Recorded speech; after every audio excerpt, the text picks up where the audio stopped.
ভারতের লোকসভা নির্বাচন চলছে আর বাংলাদেশের ফরিদপুরে ওই তপন কুলাঙ্গার তপন সেখানে গিয়ে অজিত কুমারকে সাথে নিয়ে শ্রমিকদেরকে লাঠি দিয়ে রড দিয়ে পেটানো শুরু করেছে। আমার ভাইকে হত্যা করা হয়েছে, আমার ভাইকে হাত পা বেঁধে নির্মম নিষ্ঠুরভাবে রক্তাক্ত করা হয়েছে। ওই পুরো স্কুলের রুমটা রক্তের বন্যায় ভেসে গিয়েছে। বিচার যখন পাবো না তখন বিচারের দায়িত্ব এই শ্রমিক ভাইদেরকে হাতে তুলে নিতে হবে। আজকে ফরিদপুরে যে ঘটনা ঘটেছে, সরকার চুপ।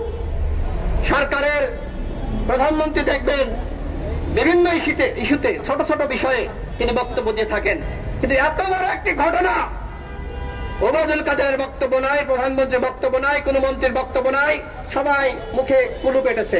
মানে ভারত তাদের মুখে স্টিকার লাগিয়ে দিয়েছে, তারা আর কথা বলতে পারছে না। আজকে দেখেন ভারতের লোকসভা নির্বাচন চলছে আর বাংলাদেশের ফরিদপুরে এই ধরনের ঘটনা ঘটেছে।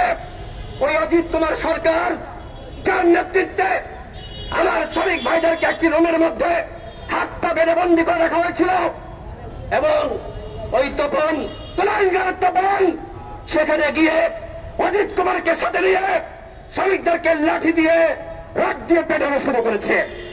কল্পনা করতে পারেন বন্ধুগণ, হাত বেঁধে, পা বেঁধে, চোখ বেঁধে, গাল গামছা দিয়ে বেঁধে তাদেরকে রক্তাক্ত করা হয়েছে, হত্যা চেষ্টা করা হয়েছে, নির্মম নির্যাতন করা হয়েছে। বাংলাদেশের রাজনৈতিক দলগুলো ভালো তা খুশি হবে, যে কারণে প্রতিবাদ করছে না। এটি মেনে নেওয়া যায় না বন্ধুগণ, যে নির্মম ঘটনা ঘটছে। অনতিবিলম্বে কুলাঙ্গার তপনকে গ্রেপ্তার করতে হবে, অজিত কুমারকে গ্রেপ্তার করতে হবে। যাদেরকে ভিডিওতে দেখা যাচ্ছে প্রত্যেককে গ্রেপ্তার করতে হবে। সে কোন ধর্মের মানুষ সেটি এখানে বাস বিচার করার সময় নাই। ধর্মীয় পরিচয়ের ঊর্ধ্বে এই সন্ত্রাসীদেরকে অনতিবিলম্বে গ্রেপ্তার করতে হবে, অন্যথায় সবেমাত্র আন্দোলন শুরু হয়েছে, সবেমাত্র আন্দোলন শুরু হয়েছে। গতকাল একটি মামলায় হাজিরা দিতে সাইবার ট্রাইব্যুনাল কোর্টে গিয়েছিলাম। হেফাজত ইসলামের একজন কর্মী তিনি আমাকে দেখে বললেন, ভাই আপনারা যখন মোদী বিরোধী আন্দোলন, মোদীর আগমন বিরোধী আন্দোলন শুরু করলেন, আমরা যদি পরবর্তীতে রাজপথে না নামতাম তাহলে আমাদের রাজনৈতিক অস্তিত্ব থাকতো না। কারণ ওই সময় ছাত্র অধিকার পরিষদ, যুব অধিকার পরিষদ, সাম্প্রদায়িক নেতা মোদী বাংলাদেশে আসতে স্বাধীনতার সুবর্ণ জয়ন্তী অনুষ্ঠানে তারা প্রতিবাদ করেছে। আর ইসলামিক দল হয়ে আমরা যদি প্রতিবাদ না করি, যার হাতে ওই কসাই মোদী মুসলিম নিধনের রক্ত আমরা যদি প্রতিবাদ না করি, তাহলে আমাদের ইমান দুর্বল হয়ে যায়। ইমানি দায়িত্ব থেকে আপনারা নেমেছেন, আপনাদের দেখে আমরা সাহস পেয়েছি। আজকে শ্রমিক অধিকার পরিষদ রাজপথে নেমেছে, অন্যান্য ইসলামিক দলগুলো বলেন, রাজনৈতিক দলগুলো বলেন, পরবর্তীতে যদি এই বিষয়ে প্রতিবাদ কর্মসূচি না করে, প্রতিবাদ না করে, তাদের রাজনৈতিক অস্তিত্ব বাংলাদেশের মানুষ রাখবে না। কারণ এটি একটি জনগুরুত্বপূর্ণ ইস্যু। এই ইস্যুতে আমাদের প্রতিবাদ করা দরকার।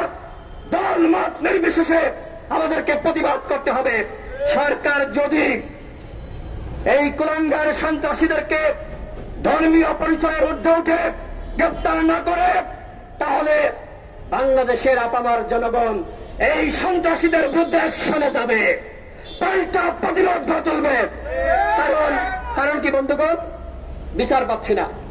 যখন আমি বিচার পাবো না, আমার ভাইকে হত্যা করা হয়েছে, আমার ভাইকে হাত পা বেঁধে নির্মম নিষ্ঠুরভাবে রক্তাক্ত করা হয়েছে। ওই পুরো স্কুলের রুমটা রক্তের বন্যায় ভেসে গিয়েছে। বিচার যখন পাবো না তখন বিচারের দায়িত্ব এই শ্রমিক ভাইদেরকে হাতে তুলে নিতে হবে। এভাবে যদি আমরা প্রতিবাদ প্রতিরোধ না গড়ে তুলতে পারি, তাহলে বাংলাদেশে কখনোই গণতন্ত্র প্রতিষ্ঠা হবে না।